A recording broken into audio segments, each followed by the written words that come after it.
G15 Environmental Science.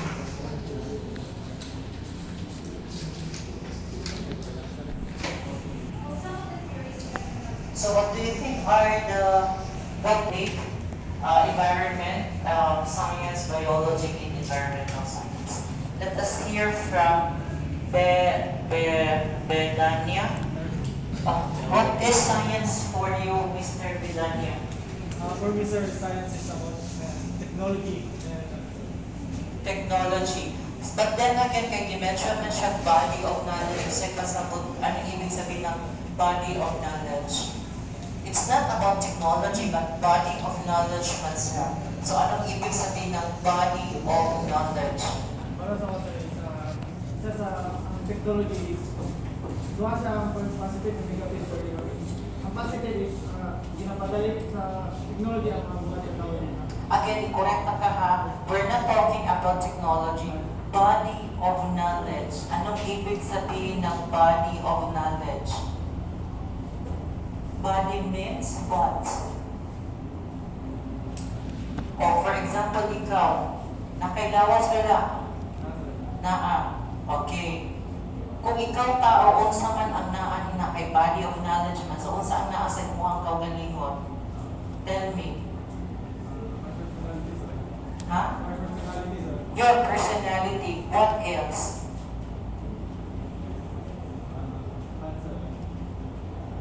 Ha? Sige, ang sa pa? Being introvert. Oh yeah, aside from that personality, ano pa meron sa'yo?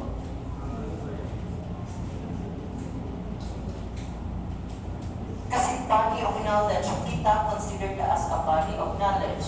So which include our personality. Ano pa? Ano pang meron sa'yo? Sige, ano pa?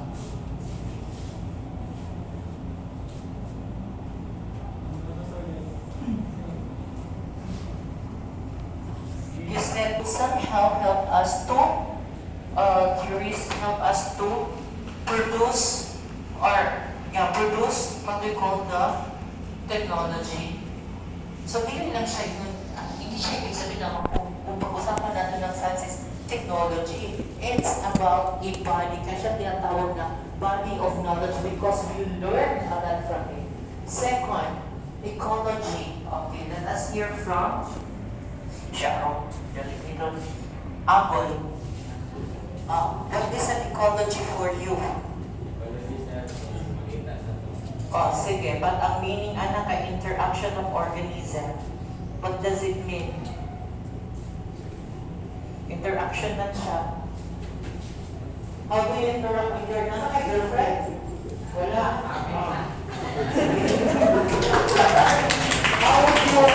How does an organism interact with other organism? Mate.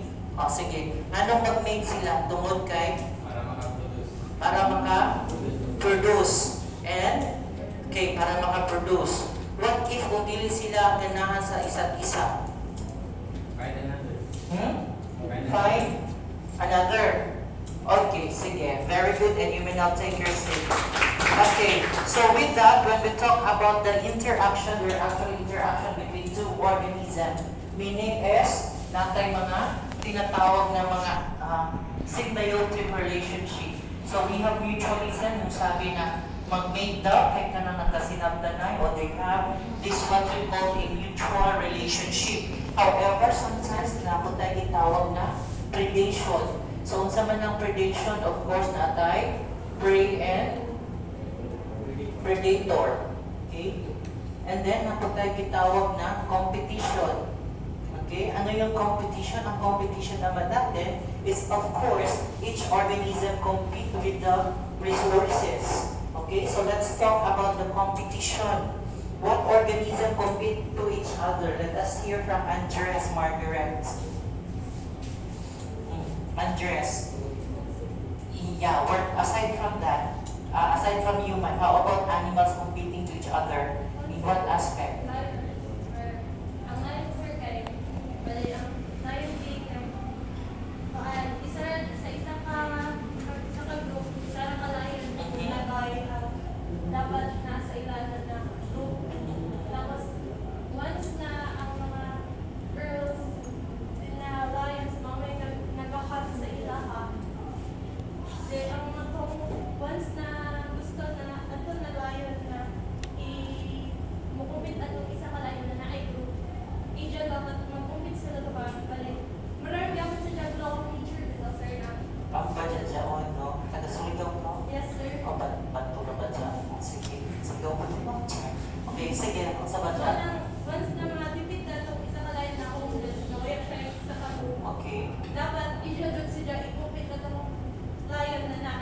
Sa usa ba siya kung dyaoy kuan, kung dyaoy dako nga tanong o kanang gamay nga tanong tapos dyaoy sunlight. So asa sa duha ang mas mutubod sa kung kanang oo itong gamay nga tanong. Okay, because that is one of okay, so that is one type of very good. A round of applause, please. So, ako na sa inyo, wala siya kung kailang taga-speaker, no? But international, anyway, that's how we talk about it. So, kaya I let her talk, so that is competition. So, in short, competition, kung biological aspect, competing sa resources. So, what are these resources? And that is under sa environment, which is the abiotic. So they were competing to this abiotic factor. So ano yung mga abiotic? Sunlight, no? Sunlight, temperature, sunlight, soil, and other abiotic components compete with each other.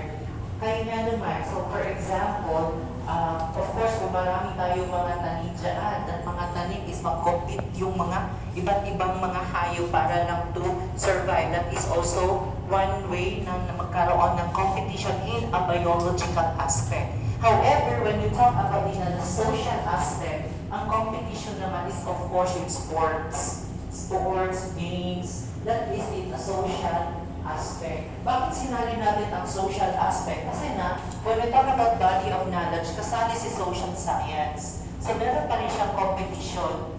Okay? Na ngayon, kung pag-usapan natin si social science, ano naman ang mutualism? Siyempre, yung in love ka, in love siya sa'yo. So, kaya itawag siya na MU, mutual understanding. It's either MU, both mutual understanding or love. Wala na. Next. Okay, so aside from that also, aside from the interactions of organisms, we have competition, predation, prey, and predator. No? However, sa tuwa, wala may prey and predator, or makonsider siya prey and predator kung wala siya, baka napuli mo siya. So meaning to say, ikaw ang predator, katulad ng kung mo sila ang prey in a social aspect. Okay? Next is we have also the parasitism. Okay, yung parasitism is of course, pinag-usapan natin yung, tama, undress, no? Or done with misundress. Let's talk about it. Sige. Asa si Clarion? Clarion, bakit may kuto?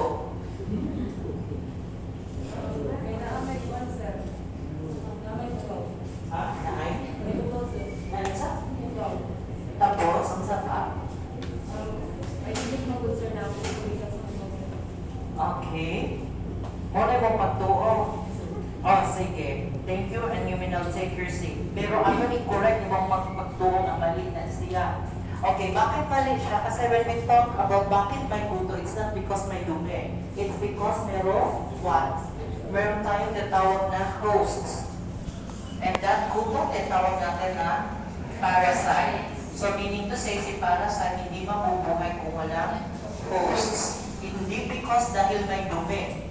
Kahit marami kang dumi sa katawan, that doesn't mean na may kuto na pupunta sa'yo. Except lang kung talaga si kuto is dependent sa imuha. So that is considered as a parasite. So again, they survive because of the host. Kaya meron tayong kuto kasi may tao, may hayop. Lahat ng hayop kinukuto kasi dyan nabubuhay ang parasite in a biological aspect or natural science na po. However, kung mag-isod daw, pag-usapan natin sa social science, paano natin malalaman na maraming parasite sa buhay natin? Kung sa social aspect, may parasite pa sa buhay ninyo? Or kayo ang parasite? Ha? Sino parasite? Kayo or sila? Sure. Okay, paano natin malaman na makonsider yung mga tao na parasite sa buhay natin? Kasi dependent sa'yo para sila mabuhay. Mga walang yan sila. Please leave me alone. I do not need a parasite. So, kaya yung mga classmate na nagsasalig lang kasi parasite na sila. Mga yung pumpkin, mga yung ballpen, they are all parasites. Sabi nga sa social aspect, nakasali kasi yan sa movie before and I forgot lang kay Marisol Soriano. Wag pa mo niya kailangan na kung may movie si Marisol Soriano, bilang niya yung husband, please leave me alone. I do not need a parasite. Because yung husband nagasalig sa iyahan, no? So that is a parasite and that is what we call the interaction between organism. And another one is we have also commensalism. Si commensalism naman is deadma lang ang isa. Meaning is, nabubuhay siya sa'yo, pero ikaw wala kang pakialam. Parang ganyan, parang orchid at saka ng tree. No? Dumikit lang siya sa'yo para mabuhay sa'yo, pero ikaw wala kang pakialam. Wala ka, dito ka na. Kung gusto kang matulog sa balan, ikaw, sige, ikaw ka na yun. Pero do not expect that I can give you in return. Kasi nga is, walang pakialam. So that is orchid in a tree. Si orchid ito, di ba yung orchid is nasa puno? So ano nakukuha ng puno sa orchid? Wala makukuha. So that is now what we call a commensalism. Next is, of course, ang biotic and abiotic na mention na that they were actually interacting to each other. Okay. Next is we have environmental science. Of course, this is the interaction of physical, biological, and solution to environmental problems. Okay, where is Karina Kreisel? So, what is your understanding on the integration of physical, biological, and solution to environmental problems? Para sa cancer kay dapat mag-impact sa environment kay kailangan natin siya ma-ibalik kung sa problems sa environment or sa ating society. So that is why kasali sa environmental science. Bakit kasali sa environmental science again? Bakit kailangan pag-aralan ng environmental science? Para makapulot na sa kung sa'y makita mo sa to ang kuhan. Tapos, ano pa? And para na po tayo learnings about. Kung saan po ang learnings kaya posibleng may bawaan mo? Parang kuhan ka na kung sa'yo kung i-apply para mahalaga na ta sa environment. Bakit kailangan mahalaga ang environment? Para ano to sir, like, para hindi siya magkaroon sa problems. Hindi siya magka-problems. Okay, very good. A round of applause, please. So that is why, guys, it is then very important to talk about environmental science because we're going to look into the solution of these problems. So what are the problems? There are too many to mention if you were undergoing the GE5. So na-mention dito sa SDGs, Sustainable Development Goals, ang mga environmental issues. So dapat appeal siya. Kaya lahat kayo dito from different programs included. No, so that is why every time that I keep on discussing, I just keep on relating it to biological aspect and even the social aspect because it's really, really important. Okay, next. So of course, chemistry. Kasali si chemistry because we're talking about substances. Yung mga substances na naririnig natin galing sa vehicle, galing sa industry, that is under chemistry. Kasi nga si chemistry is a science that builds on the properties, changes, composition, and structures of matter, in which the basic unit of matter is, what is the basic unit of matter? What is the basic unit of matter? Very good, it's an atom. So what is the basic unit of life? What is the basic unit of life? What is the basic unit of life? The? No? No? Huh? 4 letters. Huh? Okay, it's a cell. So when we talk about the basic unit of life is a cell because doon tayo nanggagaling. Pero ang basic unit ng matter is of course ang atom because ang matter is anything that occupies space and has masses. Where in fact we do have 5 phases of matter instead of 3. Aside from solid, liquid, and gas, meron din tayong plasma, and the fifth one is we have the Bose-Einstein condensate. Para lang sa learning trivia, ano yung Bose-Einstein condensate from the word condensation? Di ba magkaroon natin ng evaporation and condensation, di ba? That's literally sa water, no? Evaporation, then condensation. According to the study, mag-meet halfway doon yung condensation at saka yung evaporation, mag-meet halfway, tapos meron makikita doon na bagong particle. Kaya tawag doon na Bose-Einstein condensate. Anyway, next, aside from that, these are the important topics. Another topics are discipline that tells about environmental science. Of course, we have urban planning, sociology, political science, engineering, and biodiversity. Of course, when we talk about urban planning, I want you to tell me about this one. Kurot yun po tanan ang ilo sa pagkasya. San Juan. Ano yung urban planning? Bakit kasali ang urban planning?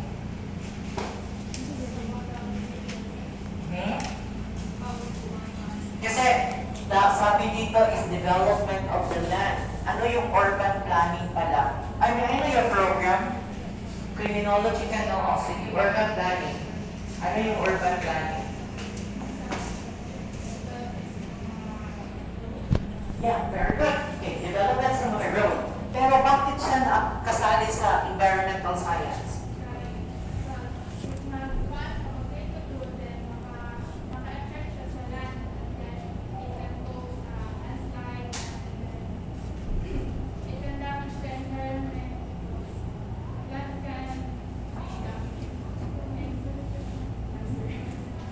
Sige.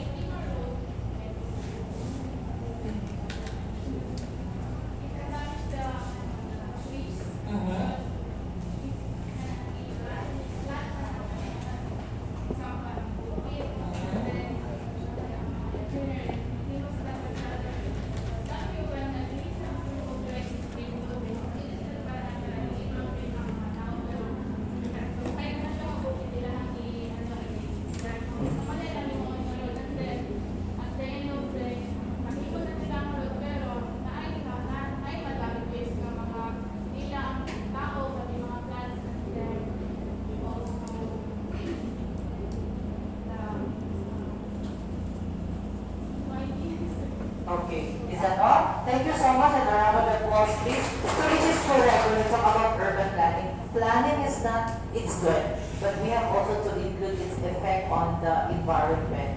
Because environment or our ecosystem actually is very, very important. So that is why kahit alam natin na kailangan marami talagang mga ganito sa isang komunidad, lalo na kung developing ang isang lugar o isang bansa, kailangan talaga yan siya. However, that is why meron environmental science kasi nga is para matugunan ng pansin ang kailangan ng environment. Hindi lang yung kailangan na magkaroon tayo ng maraming bahay at saka maraming gusali or even yung maraming mga roads. So meron pa rin dapat na protected. Kaya kung nalalaman ninyo, meron mga area na tatawag na protected area. So ibig sabihin is walang gagalaw saan. Okay? So next is let's talk about sociology. This is about social relationships living in a society. So let us hear your thoughts, Sassing.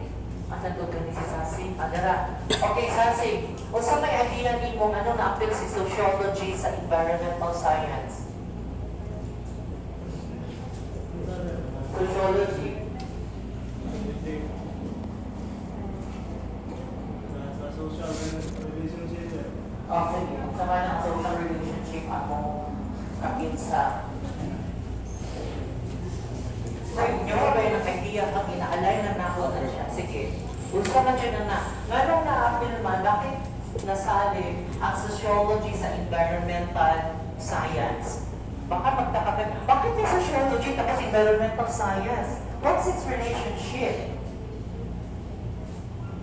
Sige, Mr. Sassy.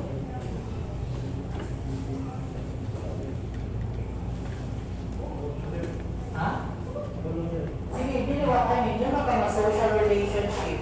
Kung saan mo pasagutan ng social relationship, asa ka nakipagrelasyon, anak?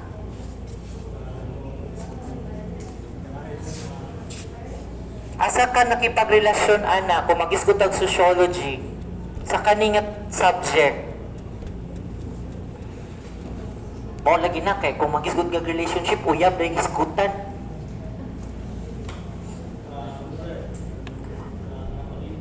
O sige, very good na rin. Ay, o sige. Manong kailangan nimo makipag-relasyon sa imong palibot?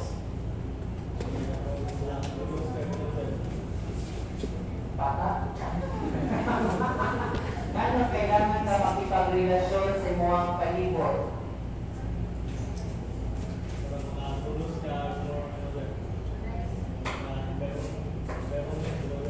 Kung sa may mapulos mo din sa environment. Wala mo na sa inyong sima, kung ano ni siya, wala na siya ganang story lang, pero ano na sa inyong kasama mo? Kung sa man, when we talk about sociology, social relationship,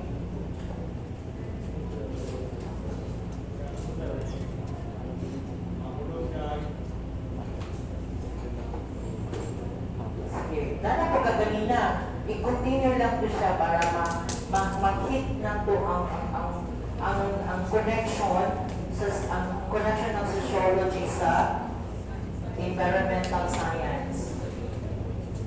Relasyon man siya, hindi siya relasyon sa imong piyaka o sa imong ginikanan, is ito relasyon sa environment. Sige, ang saman. Maayo nga? Ha? Maayo nga? Sa man ang mga maayong butang sa palibot. Kay relasyon man kaya nimo sa environment. Usa ang imong relasyon sa imong environment.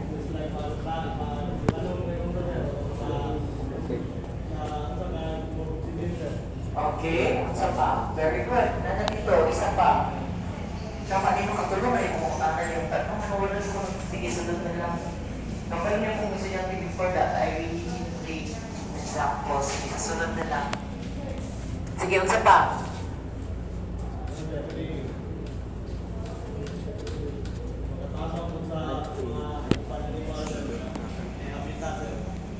Okay, very good. And a round of applause to Mr. Sassi. So in short, when we talk about that one, why is it that sociology is included in environmental science? Social relationship, meaning to say is relasyon nato sa environment. Not only to the environment, but to the people around us. Kaya kung ikaw di ka kabalo kang batlo, na nakalakay na siya good ka isang asa, meaning to say, wala kayo karoon na relasyon sa environment because wala ni mo siya di-control, wala ni mo siya di-sultian, may ipon lang siyang ipasagdan. So that is why sociology is partly appeal siya sa environmental science. Kasi nga, as what I told you, when we talk about science, not siya social science, natural science, and physical science. So that is why included si social science or sociology. Because of sociology is a science that deals on culture, traditions, and practices. So what are your practices? Ang imo lang ginagawa is practices lang ang musayaw ka, wapito kati-atihan, ana lang imo negawaan, o susuot ka ng kasuotang kailangan ng isang bansa para ka hindi maging aloof o hindi ka magiging iba sa iba. So that is why susuot ka ng kimono kung nandun ka sa Japan or susuot ka ng pang-K-pop kasi nandun ka sa Korea. Alam naman, susuot ka ng balonsaya kung naka sa Korea, di ba? So that is relationship, social relationship in other aspect. However, when we talk about social relationship among within the environment, so of course you are telling people that you are going to do this one because it's somehow related to the environment because environment is very, very important for us kasi dito nakasadala yung buhay natin sa environment. Next. Hi. Okay. Dapat tayo 5 minutes. Ria Bonanza. Sige. Kung sino course ganyan na Bonanza? Criminology. Perfect. Why is it that political science involved in environmental science? Just my opinion, sir, but when we talk about political science, it's government runs system in terms of science. So when we talk about government, of course, we always correlate the word or the word laws or policies. Which is why so how can we correlate that to the subject environmental science? So for me, sir, I think it's my personal opinion. It is connected is because, of course, as we as human beings, we are living in this world environment, of course, like that concert. Of course, we are like responsible of taking care of it. So of course, in terms of political science, I think like one question na what are the policies or rules that can help sustaining the environment? Okay, very good. And a round of applause. But I want you to give you point on that. However, when we talk about political science, including the environmental science, as you mentioned, that governing the people. But if we talk about governing the people, it also includes on how to govern our environment. It's not only the people of what is best and what is good for you, for you to become a good citizen in a certain country. However, you have also to include the environmental laws in order to protect also our environment. And basically, mga criminology and some other programs may also link to that because we are involved in everything. So let's now proceed to engineering. For the engineering, we're about talking about planning and designing of the infrastructure in relation to the urban planning. However, this engineering, of course, yung mga creations of a lot of technology. And which naman din yung technology na i-create ng mga engineers sana magiging environmental friendly. No? Katulad, actually ngayon, we are so very thankful kasi naging matalino ng tao because of the intellectual revolutions. So, naging matalino ng mga tao, so posible na lahat ng mga technologies or gadgets, machines natin, hindi na siya basta-basta na maglabas ng mga toxic substances or mga toxic elements sa atmosphere. For example, ang air condition. Ang aircon dati it releases CFC, the chlorofluorocarbon. Pero ngayon kung makikita mo, yung mga sasakyan o yung aircon natin nilalagyan ng environmental friendly.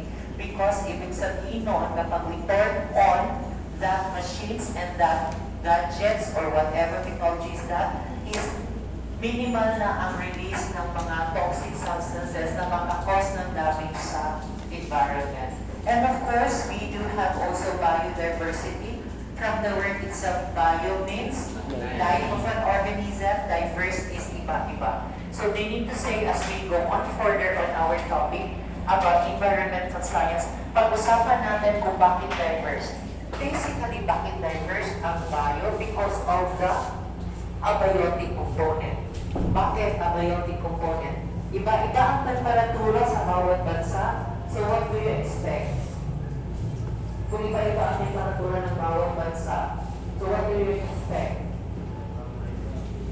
Iba-iba ang mga species of plants, iba-iba ang mga species of animals ang makikita natin, kaya ang tawag natin dyan ay biodiversity. So, we are diverse and even the living organisms are diverse because of this what we call the abiotic components such as the temperature, pressure, and so on and so forth. So as we are going to continue the discussion by tomorrow, of course, please bear in mind that we're still continuing asking questions. So hoping that you read in advance your sim. And the questions were actually very common. O kung na stock knowledge, depende lang po kasi mong understanding. Ako lang, ang gagawin ko lang talaga is alignment lang sa inyong thoughts and idea in relation to the question given to you. So that would be all for this afternoon discussion and thank you for coming. Okay, so let us call in now these people to do signing beside the score. Okay, human ang klase sa GE15 TEC208. And then